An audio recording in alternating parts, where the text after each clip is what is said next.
Whoa. I'm running short of words right now, but I cannot afford this because I have to speak. Thank you so much for all the love, for all the warmth. Thank you for accepting me.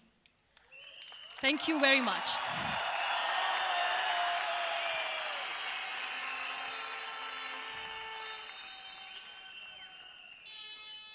Well, I always start my talk with a disclaimer.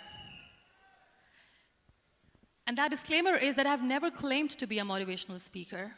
Yes, I do speak, but I feel more like a storyteller because wherever I go, I share a story with everyone. Well, it is a story of a woman whose perfectly imperfect life made her who and what she is today. It's the story of a woman who, in pursuit of her dreams and aspirations, made other people realize that if you think that your life is hard and you're giving up on that because you think your life is unfair, think again. Because when you think that way, you are being unfair to your own self. It's the story of a woman who made people realize that sometimes problems are not too big. We are too small because we cannot handle them.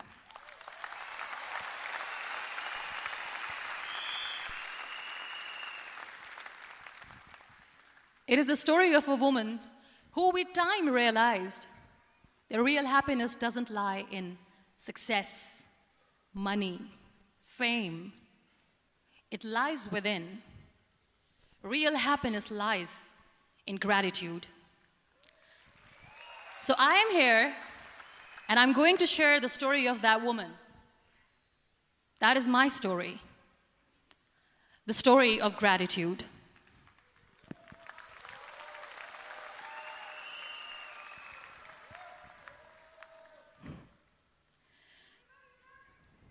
I love you too. I love you all. I believe in the power of words. Many people speak before they think. But I know the value of words. The words can make you, break you, they can heal your soul, they can damage you forever. So I always try to use the positive words in my life wherever I go. They call it adversity, I call it opportunity. They call it weakness, I call it strength. They call me disabled, I call myself differently abled. They see my disability. They see my disability, I see my ability. There are some incidents that happen in your life, and those incidents are so strong that they change your DNA. Those incidents or accidents are so strong that they break you physically. They deform your body, but they transform your soul.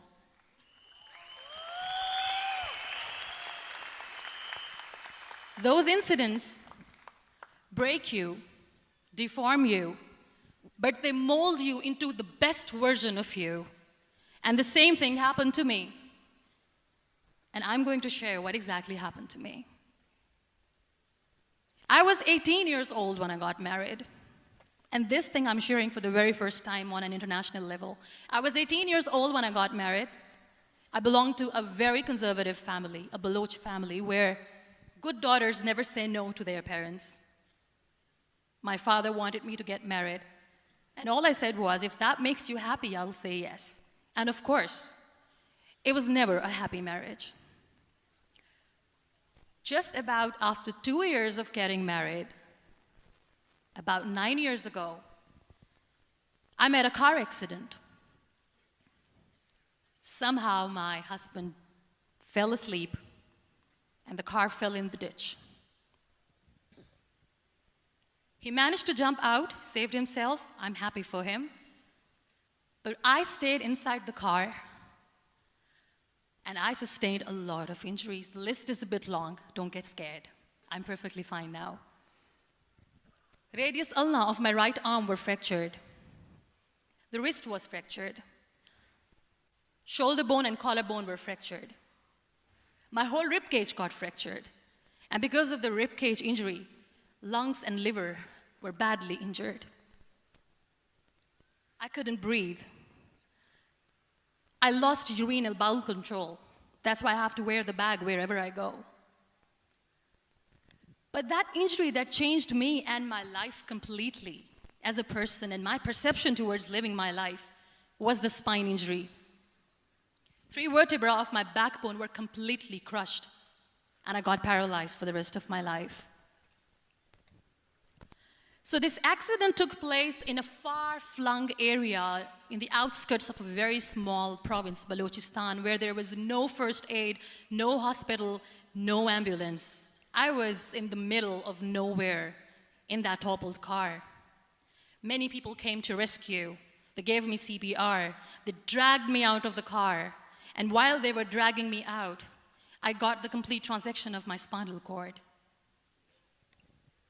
And now there was this debate going on, should we keep it here? She's going to die, where should we go? There is no ambulance. There was this 4-wheeler Jeep standing in the corner of the street. They said, put her in the back of the Jeep and take her to the hospital, which is 3 hours away from this place. And I still remember that bumpy ride. I was all broken. They threw me at the back of the Jeep and they rushed me to the hospital. That is where I realized that my half body was fractured and half was paralyzed. I finally ended up in a hospital where I stayed for 2.5 months. I underwent multiple surgeries. Doctors have put a lot of titanium in my arm. There's a lot of titanium at my back to fix my back. That's why people in Pakistan call me the Iron Lady of Pakistan.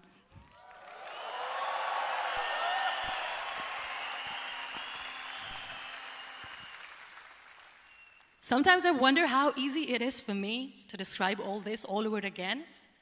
And somebody has rightly said that when you share your story and it doesn't make you cry, that means you have healed.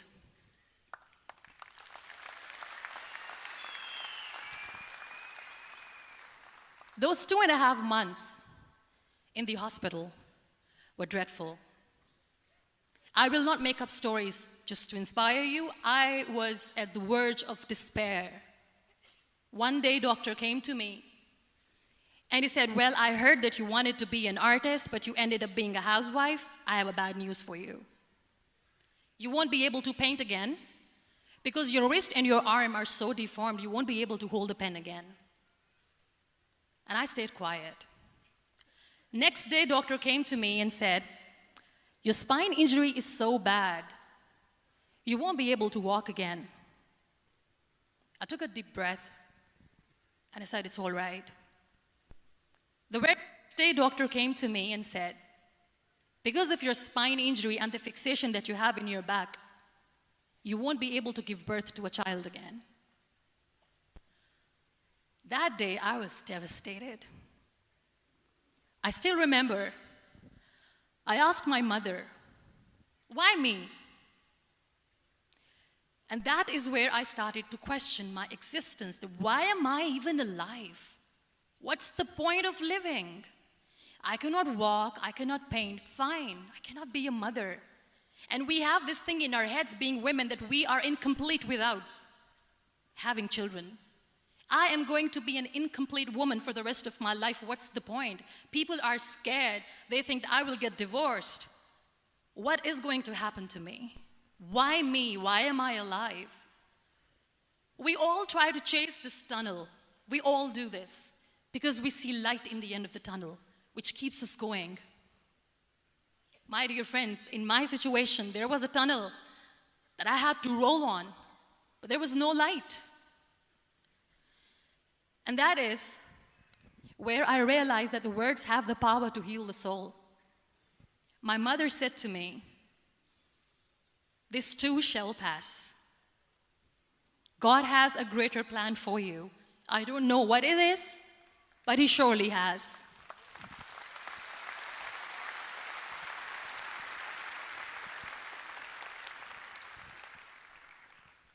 And in all that distress and grief, somehow or the other, those words were so magical that they kept me going. I was trying to put that smile on my face all the time, was hiding. It was so hard to hide the pain, which was there. But all I knew was that if I will give up, my mother and my brothers will give up too. I cannot see them crying with me. So what kept me going was, one day I asked my brothers, I know I have a deformed hand, but I'm tired of looking at these white walls in the hospital and wearing these white scrubs. I'm getting tired of this. I want to add more colors to my life. I want to do something. Bring me some colors. Bring me some small canvas. I want to paint. So the very first painting I made was on my deathbed, where I painted for the very first time. It was not just an art piece or just my passion. It was my therapy. What an amazing therapy it was. Without uttering a single word, I could paint my heart out. I could share my story. People used to come and say, what lovely painting, so much color. Nobody could see the grief in it. Only I could. So that's how I spent 2.5 months in my hospital, crying, never complaining or whining, but painting. And then I was discharged, and I went back home. And I went back home, and I realized that I have developed a lot of pressure ulcers on my back and on my hip bone. I was unable to sit. There were a lot of infections in my body, a lot of allergies. So doctors wanted me to lie down on the bed straight for not 6 months, for not 1 year, for 2 years. I was bedridden, confined in that one room, looking outside the window, listening to the birds chirping, and thinking maybe there will be a time when we'll be going out with the family and enjoying the nature. That was the time where I realized how lucky people are, but they don't realize. That is the time where I realized that the day I'm going to sit, I'm going to share this pain with everyone to make them realize how blessed they are, and they don't even consider them lucky. There are always turning points in your life. There was a rebirth day that I celebrated. After 2 years and 2.5 months, when I was able to sit on a wheelchair, that was the day when I had the rebirth. I was a completely different person. I still remember the day I sat on the wheelchair for the first time, knowing that I'm never going to leave this, knowing that I won't be able to walk for the rest of my life. I saw myself in the mirror, and I talked to myself. And I still remember what I said. I cannot wait for a miracle to come and make me walk. I cannot sit in the corner of the room crying, cribbing, and begging for mercy because nobody has time. So I have to accept myself the way I am. The sooner, the better. So I applied the lip color for the first time.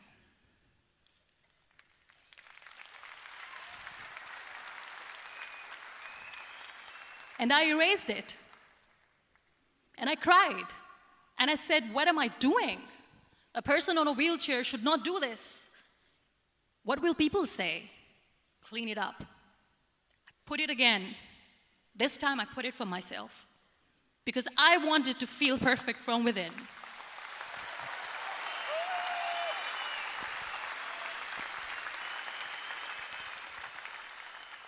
And that day I decided that I'm going to live life for myself. I am not going to be that perfect person for someone. I am just going to take this moment and I will make it perfect for myself. And you know how it all began? That day I decided that I'm going to fight my fears. We all have fears. Fear of unknown, fear of known, fear of losing people, fear of losing health, money. We want to excel in career, we want to become famous, we want to get money. We are scared all the time. So I wrote down one by one all those fears, and I decided that I'm going to overcome these fears one at a time. You know what was my biggest fear? Divorce. I couldn't stand this word. I was trying to cling on to this person who didn't want me anymore, but I said no. I have to make it work. But the day I decided that this is nothing but my fear, I liberated myself by setting him free. And I made myself emotionally so strong that the day I got the news that he's getting married, I sent him a text that I'm so happy for you and I wish you all the best. And he knows that I pray for him today.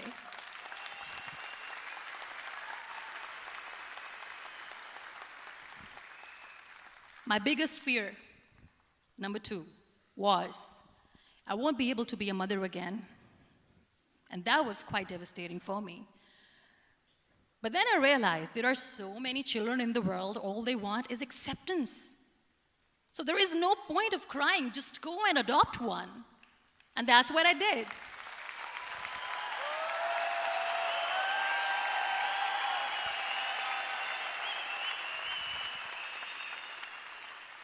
I gave my name in different organizations, different orphanages. I didn't mention that I'm on a wheelchair, dying to have a child. So I just told them that this is MUNIBA Mazari and she wants to adopt a boy or girl, whatsoever, but I want to adopt a kid. And I waited patiently. 2 years later, I got this call from a very small city in Pakistan. I got a call and they said, "Are you MUNIBA Mazari? There is a baby boy and would you like to adopt?" And when I say yes, I could literally feel the labor pain. I said, yes, yes, I am going to adopt him. I am coming to take him home.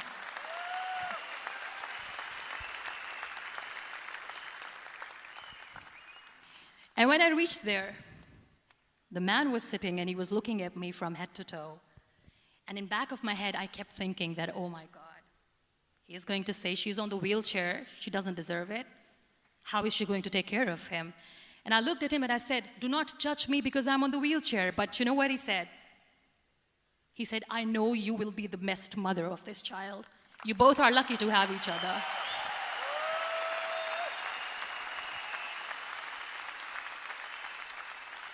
And that day, I was 2 days old, and today he's 6.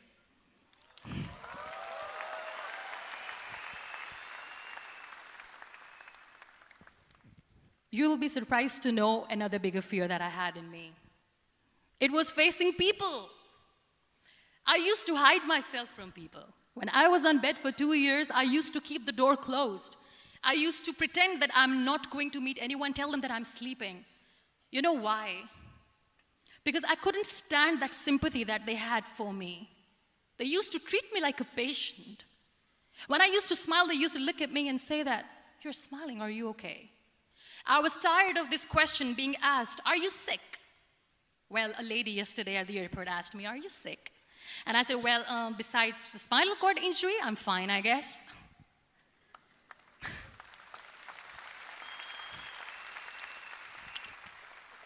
But those are really cute questions. They never used to feel cute when I was on the bed. So I used to hide myself from people, knowing that, oh my God, I'm not going to see that sympathy in their eyes. It's all right. And today I'm here speaking to all these amazing people because I have overcome the fear.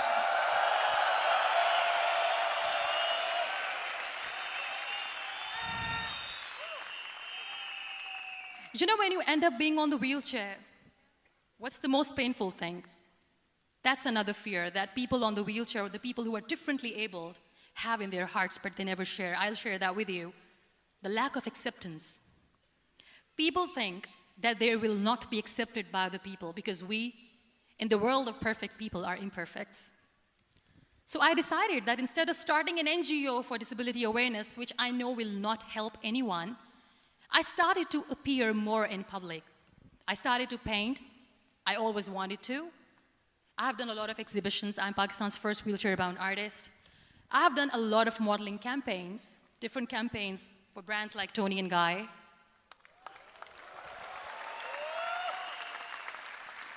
I have done some really funny, breaking the barriers kind of modeling. There was this one by the name Clown Town where I became a clown because I know that clowns have hearts too. And then I also decided that if I really want to make the difference, I am not going to let people use me for their polio campaigns where they will make you a victim and an emblem of misery and mercy and will say that, you know what, give polio drops to your children or they'll become like this girl. I decided that I'm going to join the national TV of Pakistan as an anchor person. And I've been doing a lot of shows for the last 3 years.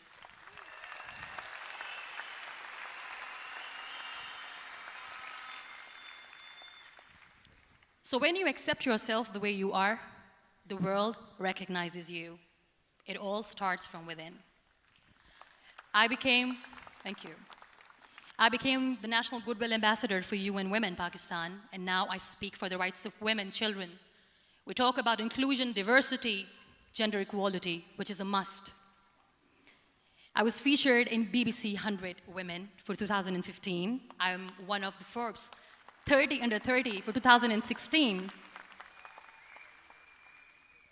And it all didn't happen alone.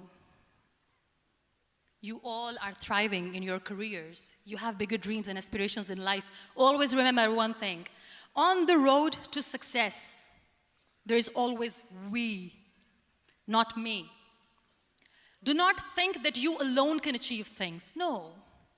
There is always another person who is standing behind you, maybe not coming on the forefront, but behind you, praying for you and supporting you. Never lose that person. Never.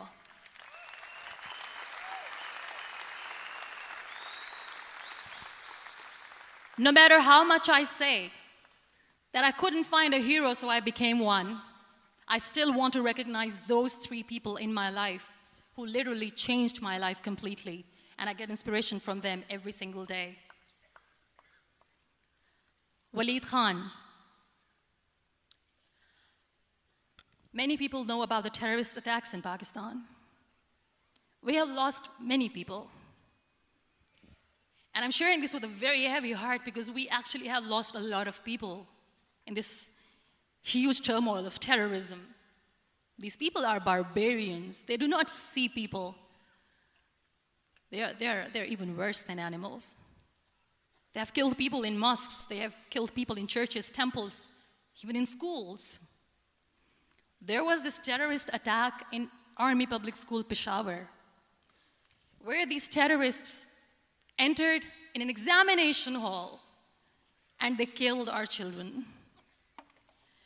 And in that attack, that day, this beautiful boy, Waleed Khan, who was my hero, my real-life hero, was the proctor who was taking care of the students, was keeping an eye on the students.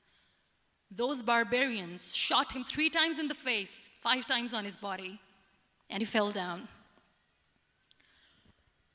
I was asked to give a talk in the school after a week of that terrorist attack.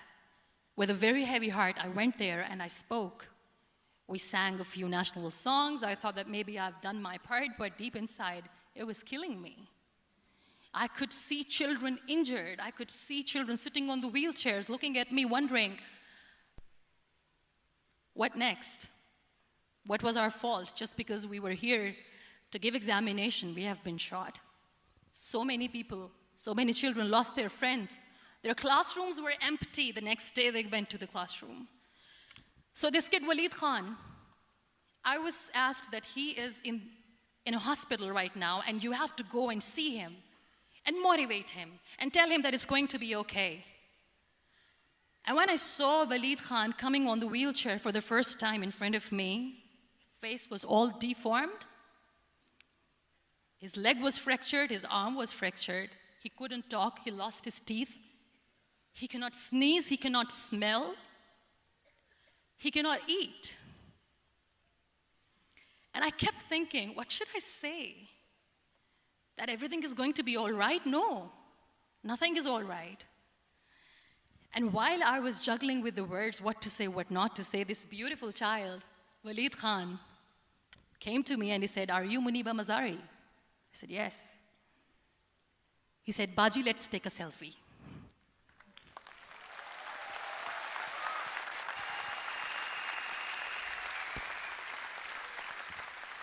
And with that beautiful, toothless smile of Waleed Khan, we took that beautiful selfie that I still have with me.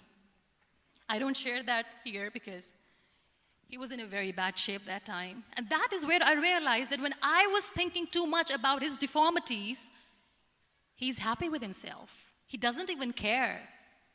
Because today he goes in the same school, and when somebody asks him that what happened to your face, why so many scars, you know what he says?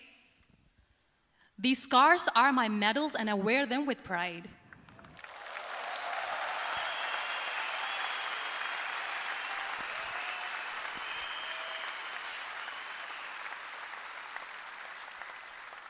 And how beautifully he says the terrorists wanted me not to study. I am going to study. I will become a doctor one day.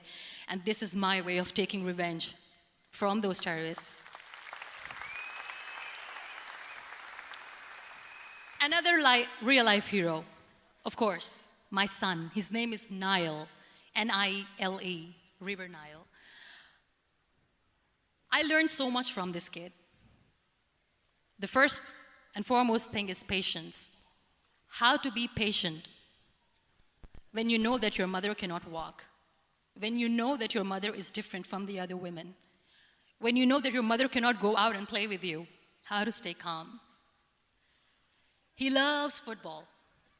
And when we got the very first football, he was 4 years old. He was super excited. I still remember he came in the room and he said, "Mom, let's play football."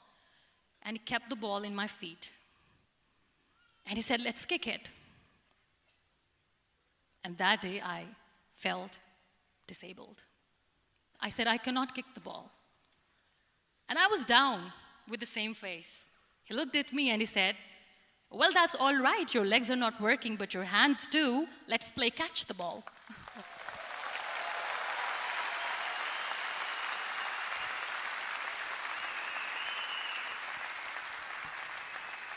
You know what? That day he made me realize that when you think your glass is half empty, come on, your glass is half full. It's all in here and here. Last but not least, the woman who made me realize that heroes have no gender. The woman who believed in me even when I was completely at the verge of despair, where everybody left, she was there. And every time I looked at her, without saying anything, she used to look at me and said, "This too shall pass. God has a bigger plan. And one day you will say that, oh my God, that is why God has chosen me." She never cried in front of me. She has always said that there will be haters, there will be naysayers, there will be disbelievers, and then there will be you proving them wrong. My mother.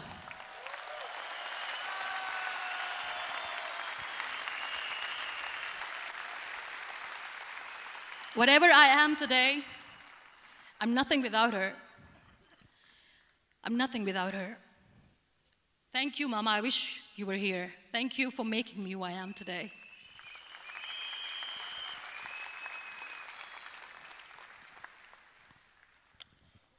You know what? We human beings have a problem. Out of many problems, there is one more, and this is a self-created one. We always expect ease from life. We have this amazing fantasy about life. This is how things should work. This is my plan. It should go as per my plan. If that doesn't happen, we give up. So my dear friends, let me tell you one thing. I never wanted to be on the wheelchair. Never thought of being on the wheelchair. I was always aspiring to do bigger things, but had no idea that for that I have to pay the price to be where I am today. It's a very heavy price.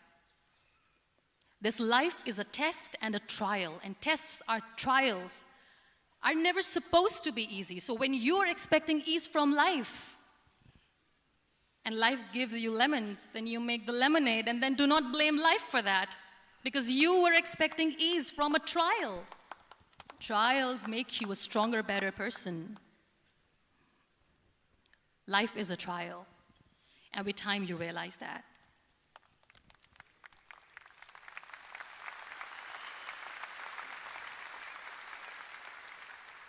It is okay to be scared. It is okay to cry. Everything is okay, but giving up should not be an option. They always say that failure is not an option. Failure should be an option, because when you fail, you get up, and then you fail, and then you get up, and that keeps you going. That's how humans are strong.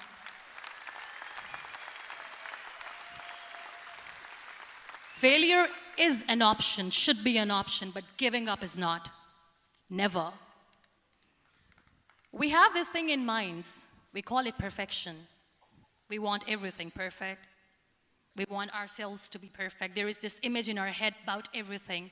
Perfect life, perfect relationships, perfect career, perfect amount of money that we need to earn no matter what.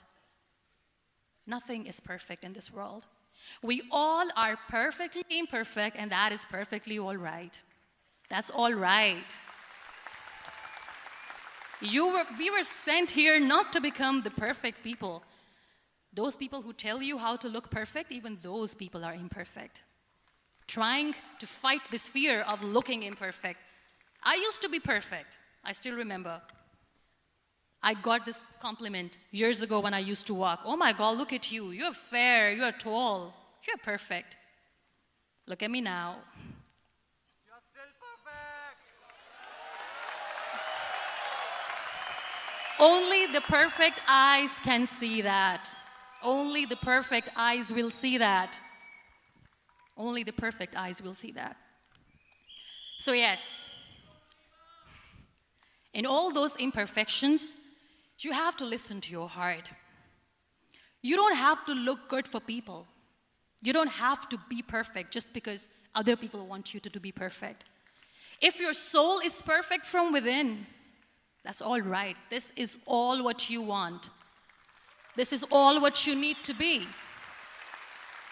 Our society has made very weird kind of norms to look perfect and great. For men, it's different. For women, it's different. We think too much about what people say. We listen to ourselves too little. You know what makes you perfect? When you make someone smile. You know what makes you perfect? When you try to do something good for the people around you. You know what makes you perfect? When you feel someone's pain. And how beautiful pain is that it connects you with people. No other medium can connect you with others but pain. That's why I always say that I'm in pain, and that's a blessing in disguise for me. Today, just because I'm in pain and I'm on the wheelchair, I work for children. Being the head of CSR for a company, we conduct medical camps in far-flung areas of Pakistan where so many kids die because they don't have medical facilities. And I personally believe just because they cannot afford to live doesn't mean we'll let them die. So we give them money, we give them medical treatment, we try to heal their wounds, physical and emotional. And I also work for the beautiful people, we call them third gender, the transgender community of Pakistan. You know what connects me with them? All my imperfections. When I go and I hug them, they never judge me. And this very good friend of mine, her name is Bijli. Bijli means electricity. She calls herself electricity. And I said, are you electricity? She says, no, I'm lightning. I'm as strong as lightning. Because we have very bad power outage, so she doesn't want me to call her electricity. So she says, I am very strong. I'm thunder, I'm lightning. She came to me, and the first time I hugged her, she said, you are just like me. And I said, yes, I am like you. Because to people, we are so imperfect. So how beautiful these imperfections are, that because of these imperfections, you can connect with people. Then why are we all running after being perfect? What's the point?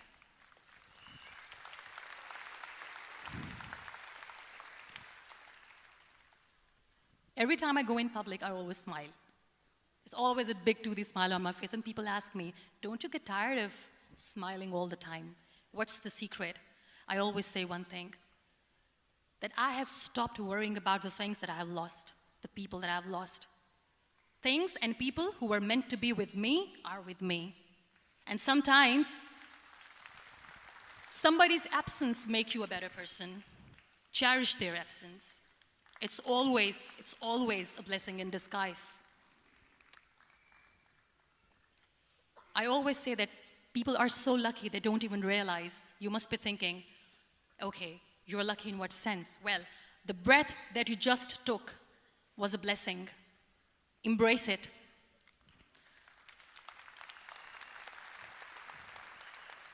There are so many people in the world who are dreaming to live a life that you are living right now. You have no idea. Embrace each and every breath that you are taking. Celebrate your life. Live it. Don't die before your death. We all die.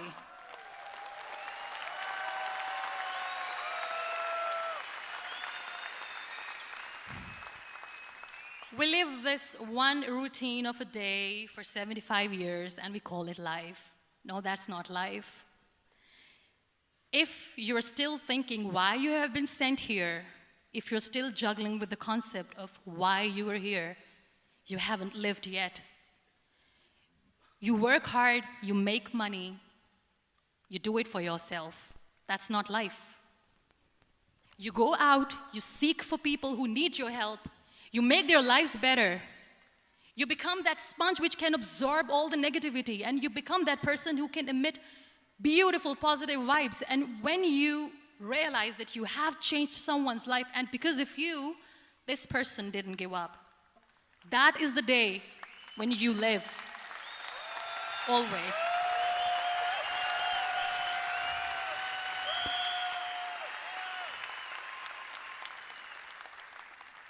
We were talking about gratitude, why I smile all the time.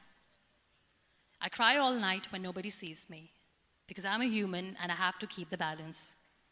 And I smile all day because I know that if I will smile, I can make people smile. That keeps me going.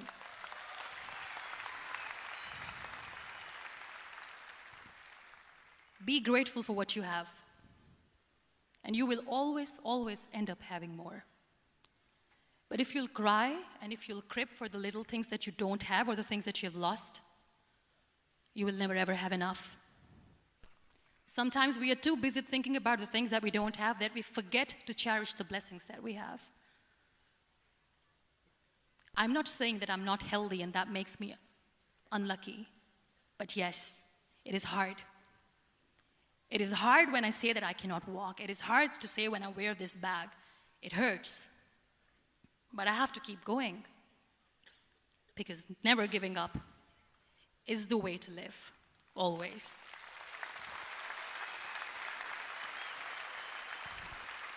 So I'll end my talk on a very short note. Live your life fully. Accept yourself the way you are. Be kind to yourself. Be kind to yourself. I'll repeat, be kind to yourself, and only then you can be kind to others. Love yourself and spread that love. Life will be hard. There will be turmoils, there will be trials, but that will only make you stronger. Never give up. The real happiness doesn't lie in money or success or fame. I have this all, I never wanted this. Real happiness lies in gratitude. So be grateful, be alive, and live every moment. Thank you so much, everyone. Thank you.